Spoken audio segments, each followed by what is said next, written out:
역대하 16장 7절부터 10절 말씀입니다. 그때에 선견자 하나니가 유다 왕 아사에게 나와서 그에게 이르되 왕이 아람 왕을 의지하고 왕의 하나님 여호와를 의지하지 아니었으므로 아람 왕의 군대가 왕의 손에서 벗어났나이다. 구스 사람과 룻 사람의 군대가 크지 아니하며 말과 병거가 심히 많지 아니하더이까. 그러나 왕이 여호와를 의지하였으므로 여호와께서 왕의 손에 넘기셨나이다. 여호와의 눈은 온 땅을 두루 감찰하사 전심으로 자기에게 향하는 자들을 위하여 능력을 베푸시나니 이 일은 왕이 망령되어 행하였은즉 이후부터는 왕에게 전쟁이 있으리다 하매 아사가 노하여 선견자를 옥에 가두었으니 이는 그의 말에 크게 노하였음이며 그때 아사가 또 백성 중에서 몇 사람을 학대했더라. 이 하나님의 말씀입니다. 아멘. 하나님의 자녀는 뭐 하다라는 주제로 재림의 영에서 말씀을 전하고 있습니다. 첫째 주에는 우리가 하나님의 자녀는 말씀에 순종한다는 제목을 통해서 말씀에 순종한다는 것은 곧 내가 예수님을 믿어 하나님의 자녀가 되었다는 사실을 확신하는 것이며 그것이 우리에게 주는 가장 큰 복이라고 전하였습니다. 둘째 주에는 기쁨이 충만이라는 제목으로 예수님을 믿고 성령이 임할 때 예수님이 나를 지켜주시는 분이라는 것을 깨닫기 때문에 예수님과 동행하는 것이 항상 우리에게 기쁨이 된다라고 전하였습니다. 그 지난주에는 믿음의 지문서가 있으신가요? 라는 제목으로 인생의 고난과 시련이 닥쳐올 때 믿음으로 기도하며 인내하는 자가 또 고난을 극복하기 위해 기도하는 자가 바로 믿음의 지문서를 가진 자라고 전하였습니다. 그리고 오늘은 하나님의 자녀는 여호와를 의지하다라는 제목으로 말씀을 선포하고자 합니다. 자, 오늘 본문에 나오는 이 아사 왕, 유다의 왕 아사, 알고 계신 분 계신가요? 들어보신 적 있으신가요? 왜냐하면은 우리가 이스라엘의 왕 이러면은 가장 먼저 다윗 왕, 또 솔로몬 왕, 히스기야, 뭐 좀 이렇게 유명한 좀 이렇게 뭔가 우리한테 확 다가오는 그런 왕들만 기억하고 있습니다. 그래서 아사 왕 이러면은 누구지? 뭐 딱히 생각나는 게 없는 거예요. 그런데 아사 왕에 대해서 이 성경에서는 꽤 많은 분량을 할애해서 기록하고 있다는 것입니다. 그것도 아주 죽을 때까지 상세하게 기록하고 있다는 것이에요. 자, 오늘 본문만 읽어보면 어떻습니까? 하나님을 의지하지 않았죠. 그리고 아사 왕은 아람 왕을 의지하였고 아사 왕의 행동이 당시 이러면 벌받아라고 말했던 선견자를 오히려 옥에 가두고 화가 가라앉지 않지 어떻게 했어요? 그냥 괜히 백성들 오면 학대하면서 막 괴롭혔던 왕이에요. 보면은 야 진짜 이거 예루살렘의 헤롯 왕처럼 나쁜 놈 아니야? 이런 생각이 든다는 거예요. 마치 좀 이렇게 나쁜 왕처럼 보여지지만은 놀랍게도 이 아사 왕은 예수님의 족보에 나오는 사람 중에 한 명이라는 사실입니다. 자, 마태복음 1장 7절 보니까 이 아비아를 낳고 아비아는 아사를 낳고라고 말했듯이 다윗의 혈통이고 또 솔로몬의 뭐 증손자 좀 되는 사람이겠죠. 그래서 이 아사가 생각으로 예수님의 계보에 나올 정도로 꽤 중요한 인물이라는 것이에요. 근데 우리는 본문만 보면은 마치 나쁜 왕처럼 보이는데 사실 좀 더 그 앞에 보면은 아사는 이 아비아 아버지의 뒤를 이어 왕이 되었을 때 10년 동안 평안을 누렸습니다. 뿐만 아니라 하나님 보시기에도 아주 성과 정의를 행하던 왕이라고 이 14장 1절에 기록되어 있습니다. 그만큼 하나님 보시기에도 이야 아사왕 너는 정말 의와 정의를 행하는 자구나 라고 말할 정도로 괜찮은 자였다는 겁니다. 뿐만 아니라 이 아사와가 왕이 된 이후에 이스라엘에 있는 그 이방자들을 다 싹 없애버리고 산담도 없애버리고요. 또 주상을 깨트리고 아세라 상도 막 다 깨트리고 이스라엘 백성들이 온전히 하나님만 다가갈 수 있도록 이끌었던 사람이라는 거예요. 그만큼 종교개혁을 통해서 이스라엘 모든 사람들이 하나님 앞에 나아갈 수 있도록 했던 자입니다. 그렇게 하나님의 율법과 명령을 백성들에게 행하게 하면서 평안을 누린 왕이었습니다. 이 아사 왕에 대해서 성경에서는 이렇게 말하고 있습니다. 우리 15장 9절 보니까 이스라엘 사람들이 아사의 하나님 여호와께서 그와 함께 하심을 보고로 합니다. 사람들 눈에도 보니까 우와, 우리 저 왕 아사 왕은 여호와 하나님이 함께 하시는구나 하는 것을 그들이 알았다는 것입니다. 그래서 많은 사람들이 아사 왕에게 달려갔다는 거예요. 왜요? 하나님이 함께 하시는 자였기 때문이라는 것이죠. 아사 왕은 이 굿사람 세라가 100만 명의 군대를 이끌고 병거 300대를 끌고서 쳐들어왔습니다. 그때 이 아사는 자신의 군사가 50만 명 좀 있었거든요. 그 군사를 통해서 전쟁하나 이렇게 하자는 생각이 없었어요. 왜냐하면 아사는 온전히 하나님을 부르습니다. 하나님, 내가 주만을 의지하오니 사람이 주를 이기지 못하게 해달라고 간절히 기도했습니다. 하나님은 그 아사를 보면서 야, 너가 이런 상황에서 하나님 나만을 의지하는구나. 내가 너를 통해서 이 모든 걸 이기겠다면서 이 전쟁을 이겼습니다. 그 수많은 모든 전쟁에서 승리하게 하시고 많은 재물을 얻게 하셨다는 것이에요. 아사는 그 많은 재물을 구별해서 하나님께 바쳤습니다. 그리고 하나님은 그 모습을 보고서 이때부터 아사왕 35년까지 전쟁이 그 땅 가운데 없었다는 것이에요. 그런데 어떠한 이유에서인지 갑자기 오늘 본문에서는 이 아사의 변한 모습을 보게 된다는 것이죠. 분명히 하나님을 의지하였고 하나님을 위해서 이 땅을 개혁하며 사람들이 하나님 앞에 나아갈 수 있도록 노력한 자에도 불구하고 지금 그는 하나님을 의지하지 아니하고 사람을 의지하여서 성건제로부터 꾸중을 들었다는 것입니다. 그 성건제의 말은 곧 하나님의 마음이었겠죠. 그러나 그는 회개하지 아니하고 오히려 그들을 핍박하면서 내 마음대로 내 뜻과 안 맞기 때문에 가뒀다는 것입니다. 그런데 이 북이스라엘이 유다를 치러 왔을 때 하나님께 묻지 않고 아람을 이용해서 이 유다를 지키려고 했던 것, 왜 그렇게 됐을까요? 분명히 이 아사 왕은 구스가 100만 군사를 끌고 왔을 때는 하나님을 붙잡았습니다. 선포했습니다. 이 적들이 여호와 하나님을 이기니 없도록 해달라고. 하나님만이 최고니까 하나님이 이겨달라고 간절히 했다는 것입니다. 왜요? 아람의 군대 숫자가 아사의 군대 숫자보다 2배가 많았기 때문이에요. 100만 명 대 50만 명의 싸움이었기 때문에 아사는 그를 붙잡고 의지만 나아갔습니다.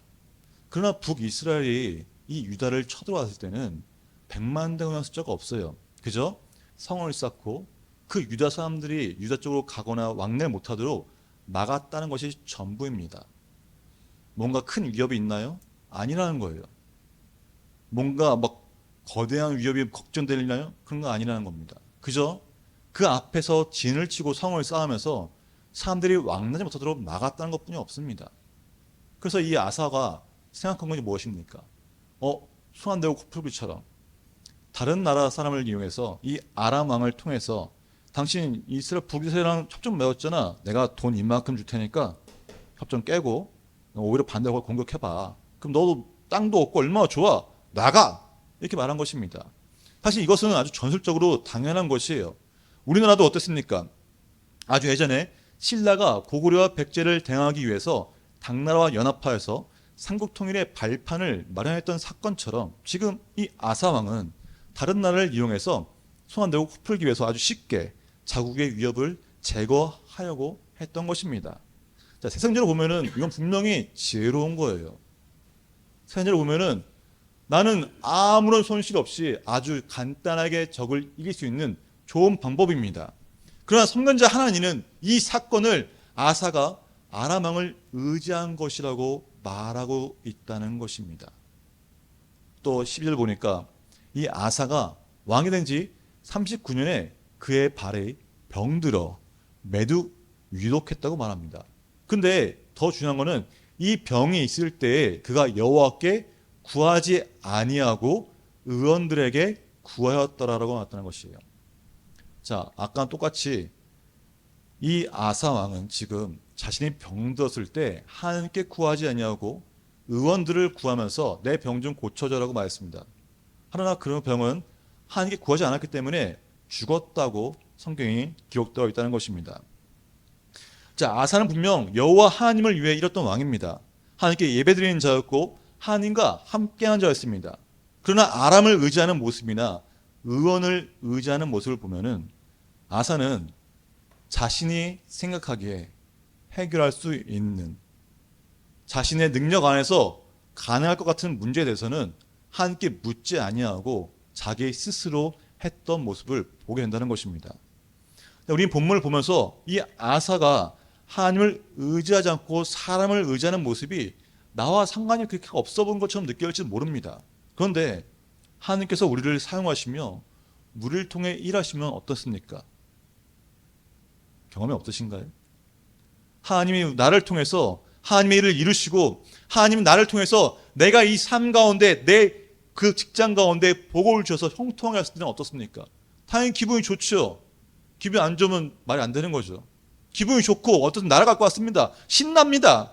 그러나 하나님께서 우리를 통해 일하시며 그 역사심을 통해 은혜가 넘칠 때 우리는 예배에 집중하는 것이 아니라 오히려 일에 더욱 집중한다는 것입니다.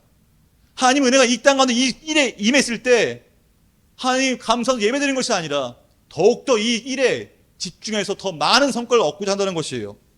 왜요? 일이 잘 되면 그만큼 많은 것을 내가 얻기 때문이라는 것이죠.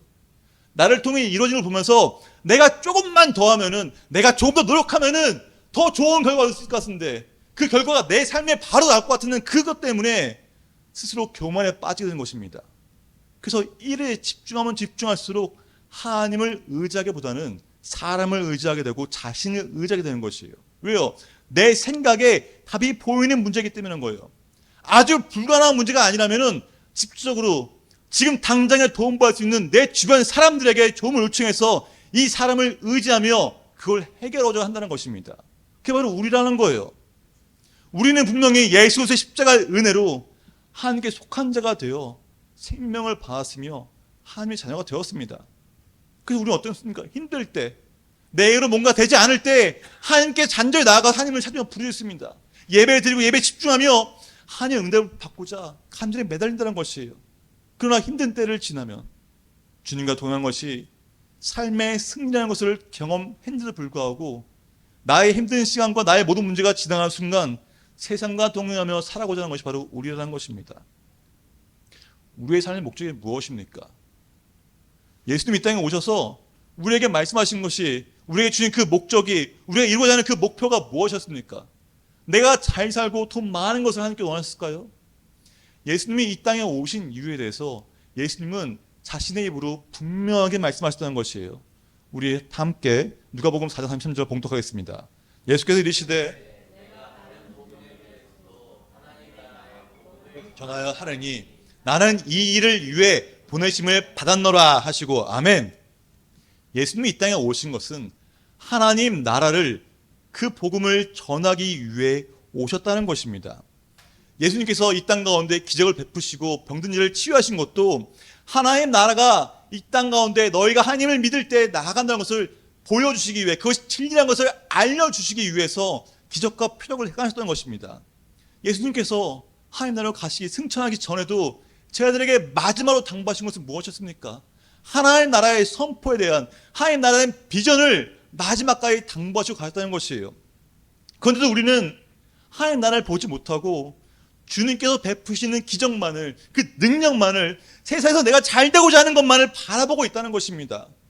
하나님 나라의 비전은, 하나님 나라의 그 목적은, 목표는 세상을 의지하는 자에게는 주어지지 않습니다. 오늘 9절 보니까 뭐라고 합니까? 전심으로 자기에게 행하는 자를 위하여 능력을 베푸신다고 했습니다. 하나님 나라를 바라보는 자는 온전히 하나님께 나아가는 자에게만 능력을 주시며 그것을 이루도록 주신다는 것이에요. 하나님께 전심으로 향하는 자들에게 능력을 베푸신다고 했습니다. 자, 전심으로 향하는 것이 바로 무엇일까요? 예배라는 것입니다. 예수님께서도 이 요한복음에서 말씀하시기를 아버지께 참되게 예배하는 자들은 영과 진리로 예배할 때가 오나니 곧 이때라. 아버지께서는 자기에게 이렇게 예배하는 자들을 찾으시니라. 하나님은 영이시니 예배하는 자가 영과 진리로 예배할지라고 말씀하셨습니다. 영과 진리로 예배하라고 예수님이 다시 한번 말씀하시는 것이에요. 하나님께서 받으시기 때문에 영과 진리로 예배드리라는 것입니다. 형식적으로 앉아서 그냥 예배드리는 것을 말한 것이 아니에요. 영과 진리로 진심으로 나아가라는 것입니다. 그래서 우리는 예배를 본다고 하지 않습니다. 얘를 뭐라 합니까? 예배를 드린다고 말합니다. 왜요? 하나님이 받으시기 때문에 것을 안다는 것이에요. 그래서 우리는 예배를 드린다고 말하잖아요. 그럼 예배를 드리기 위해서 드린다는 것은 내가 예배자가 되어서 그 가운데 참여하는 것입니다.